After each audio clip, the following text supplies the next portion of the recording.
not just words on paper.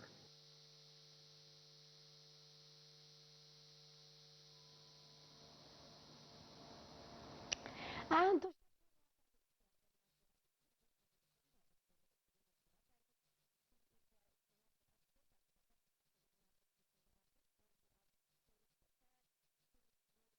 good morning, doctor.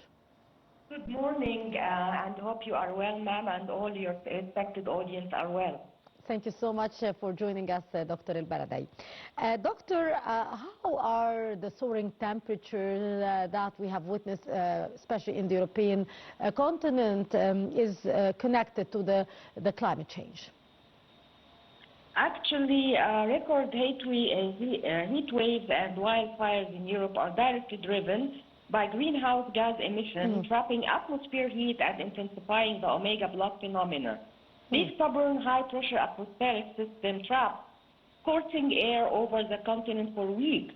This creates a vicious circle. Extreme heat dries out soil and vegetation, turning landscapes into tinder boxes and causing summer wildfires to arrive earlier, last longer, and spread uncontrollably. Yes, indeed. Why is, Doctor, the COP31 focusing specifically on the climate health nexus this year, which of course is due to the severe impact that we are witnessing due to the climate change, which is having great impact, especially recently? Actually, the COP31 is prioritizing the climate health nexus because climate change is no longer just an environmental issue. It is a full-blown public health emergency. Indeed. Rising global temperatures and extreme weather are directly straining healthcare systems and causing preventable deaths worldwide. The focus this year shifts climate action from abstract environmental targets to the immediate protection of human life and well-being. Doctor, what specific types of climate finance and funding mechanism are most urgently needed in order to face the repercussion of these climate changes? Actually, the most urgently needed funding mechanisms are direct grants for climate adaptation and fully operationalized less and damage funds. Rather than high-interest loans that deepen the debt of developing nations, the focus must shift to public-private partnerships, blended finance, and green bonds. These tools actually are vital for retrofitting public health, infrastructure, and securing clean water systems against climate shock. How is the climate change increasing the health burdens, like the heat stroke, the respiratory illness, and the disease outbreaks worldwide, and how we could be facing such threats as well? This is a very good question.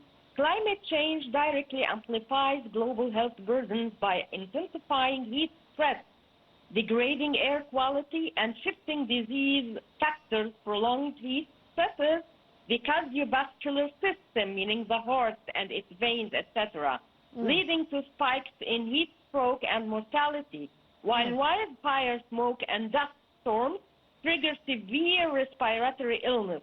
Additionally, warming temperature allow vector-borne diseases like malaria, for example, to expand into entirely new geographic regions. What are the most important and urgent measures cities must be taking to become resilient to the extreme heat and poor air quality that, unfortunately, we have witnessed a lot during the past phase? And thank you also for that question. Cities must urgently invest in green infrastructure, and urgently, I mean really, and rapid response to urban cooling strategies. This includes expanding urban tree canopies, mandating reflective cool roofs, and implementing traffic restriction zones to curb localized air pollution.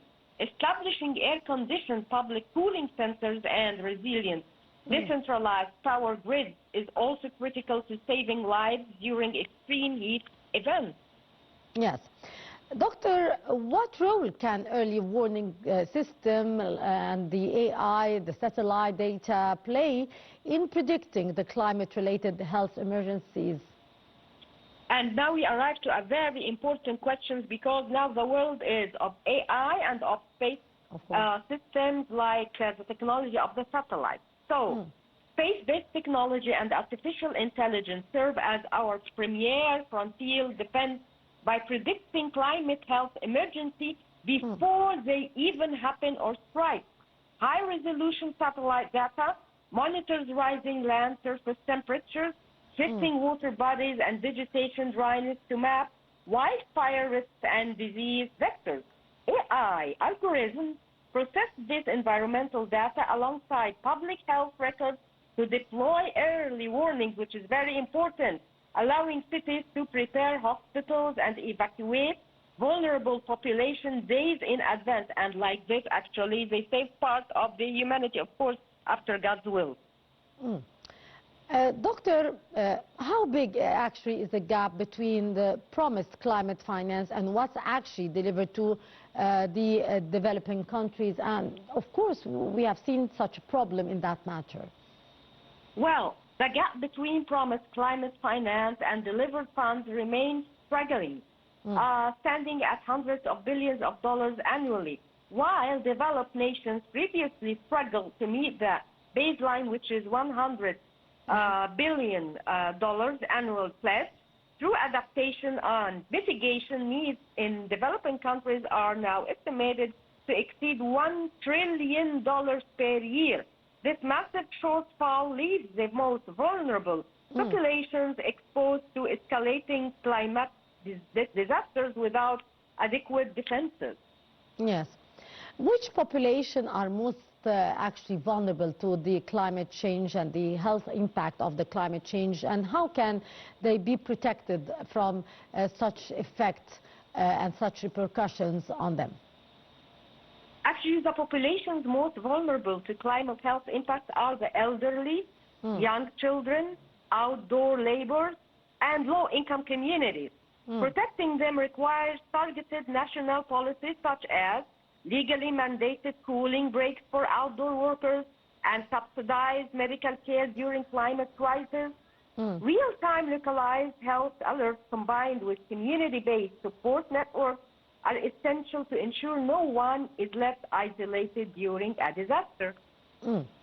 Indeed, Dr. Sherin Ahmed Bradei, international expert and professional to the United Nations Office for Outer Space Affairs for Space and Water. Thank you so much for your precious input and have a lovely day.